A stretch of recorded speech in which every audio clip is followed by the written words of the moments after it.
Togo Info, le Togo à votre portée.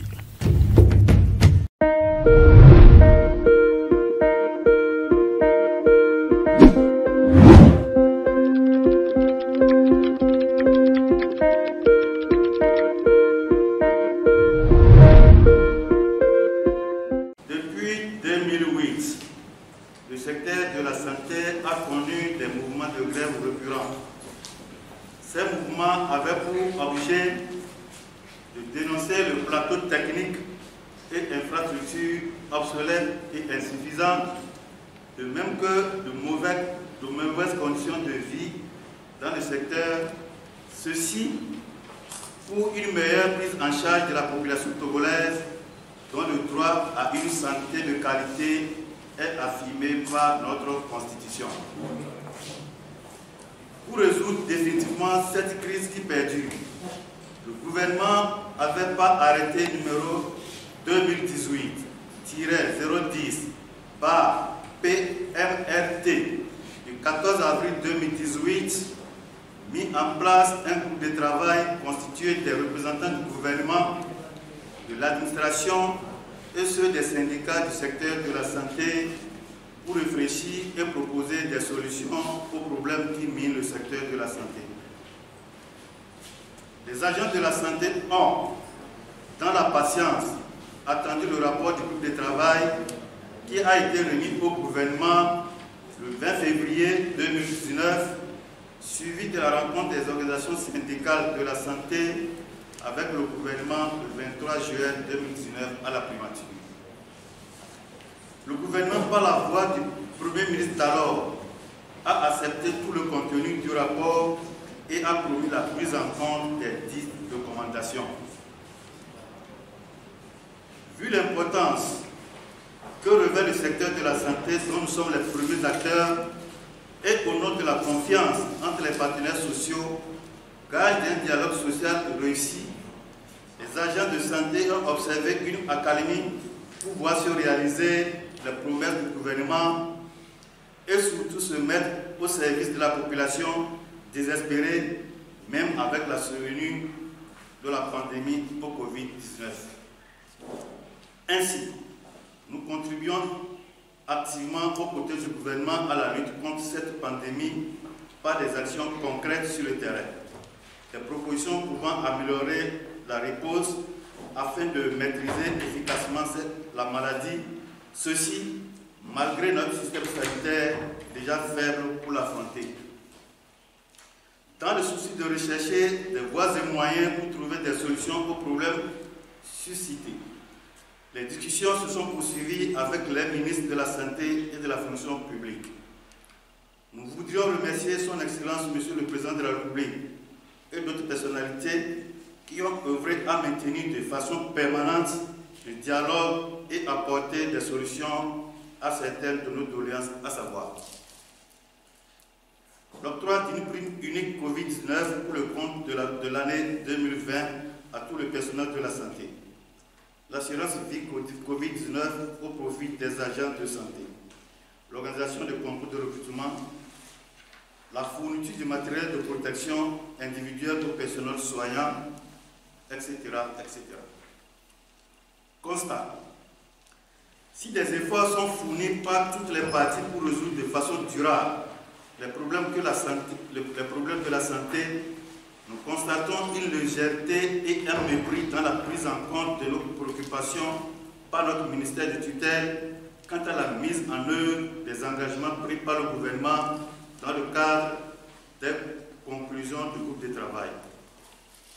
Face à l'enlisement de la situation et au mutisme de la part de notre ministère, le collectif des syndicats du secteur de la santé a adressé en date du 14 mai 2021 un mémorandum à Madame le Premier ministre lui rappelant la situation qui traverse le secteur de la santé et le non-respect des engagements pris par le gouvernement le 23 juillet 2019 à la primature.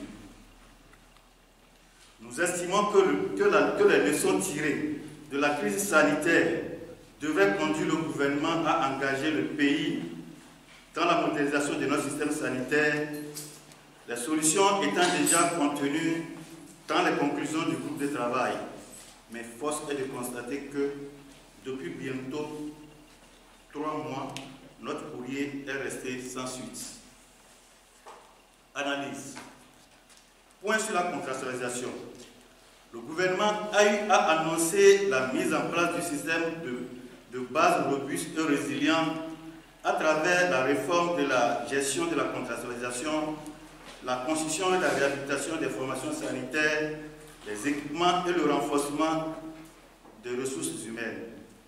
C'est dans cette logique que depuis 2017, le gouvernement a mis en place l'approche contractuelle dans 12 structures sanitaires. Près de 5 ans de mise en œuvre de cette réforme, les résultats sont mitigés malgré l'important investissement fait au profit des structures contractantes pour accomplir des tâches, des contrôles, des régies de recettes qui ne sont pas hors de portée des compétences nationales formées dans de prestigieuses écoles.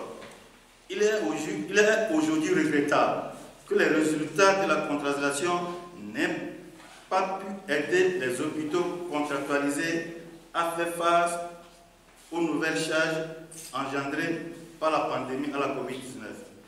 Des dysfonctionnements et l'opacité dans la gestion de ces hôpitaux relevés dans le rapport du groupe de travail y ont encore cours. La réponse de la tutelle semble se résumer à la dénonciation des pratiques peu orthodoxes de quelques agents véreux avouant les compétences de l'administration à régler les dysfonctionnements constatés.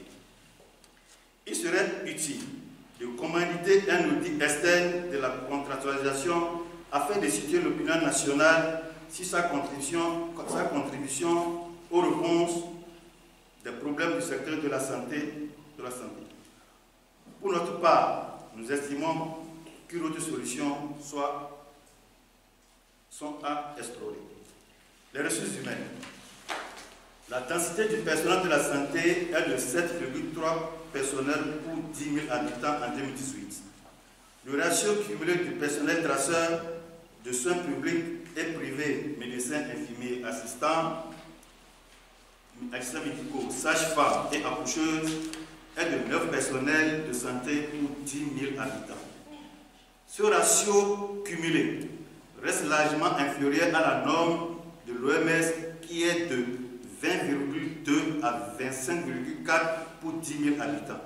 C'est un seuil de densité au-dessus duquel il est très improbable que l'on puisse atteindre une couverture importante pour les interventions essentielles en santé, notamment celles qui sont nécessaires à la réalisation de la couverture sanitaire universelle.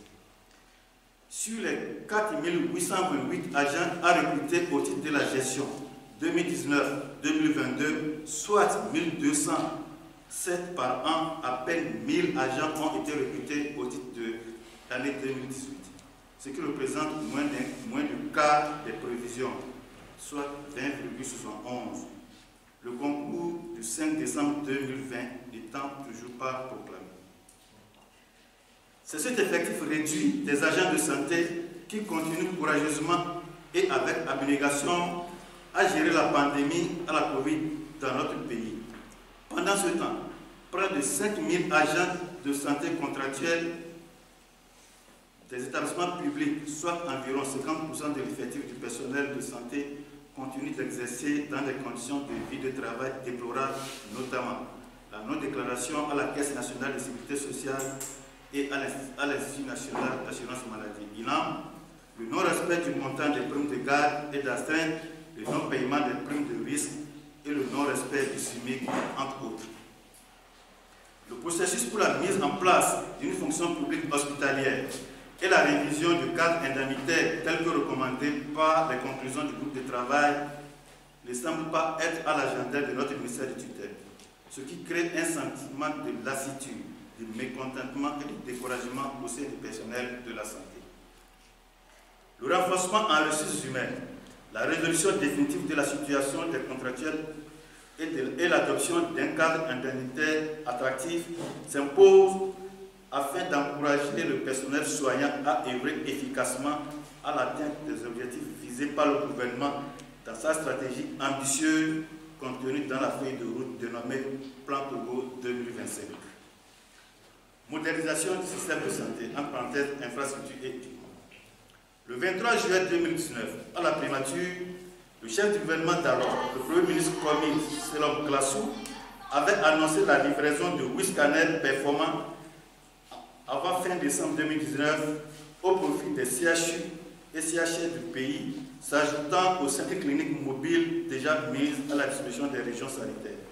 À ce jour, le personnel de santé et la population togolaise sont toujours en attente de la réalisation de ces promesses.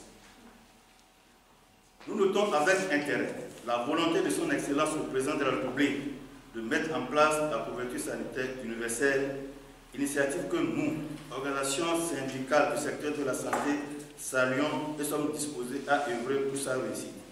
Cette volonté ne peut se réaliser sans une modernisation de notre système de santé. Dans ces conditions, il paraît urgent de trouver quelques solutions pour soulager la souffrance de la population et des prestataires de soins. Les doléances. Eu égard à ce qui précède, et compte tenu de la crise sanitaire que connaît notre pays, les organisations syndicales du secteur de la santé se sont convenues de proposer des pistes pour accélérer la concrétisation des autres recommandations qui piétinent. Ces solutions sont contenues dans le mémorandum qui a été transmis au gouvernement et porte essentiellement sur le recrutement et la motivation du personnel, l'amélioration des plateaux techniques, entre parenthèses, infrastructures et équipements, la mise en place d'une fonction publique hospitalière et la révision d'un cadre indemnitaire transitoire, la gouvernance des structures sanitaires. Conclusion. Nous voudrons renouveler notre gratitude à toutes les bonnes volontés qui nous ont accompagnés de diverses manières dans cette lutte contre la COVID-19.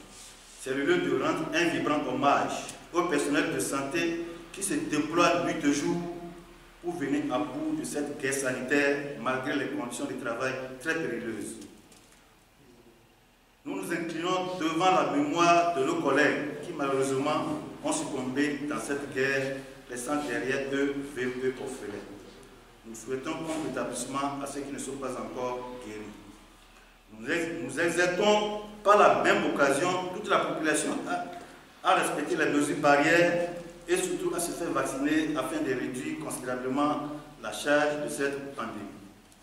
Nous réaffirmons notre ferme engagement à œuvrer à la pérennisation de l'académie que connaît notre secteur et invitons le gouvernement à œuvrer dans ce sens. Nous appelons le personnel de la santé à rester mobilisé comme depuis toujours sur toute l'étendue du territoire national et à répondre massivement dans la discipline et la légalité aux mots d'ordre qui leur seront donnés dans les jours à venir. Fait enlever le 10 août 2021 les syndicats de la santé. Je vous remercie.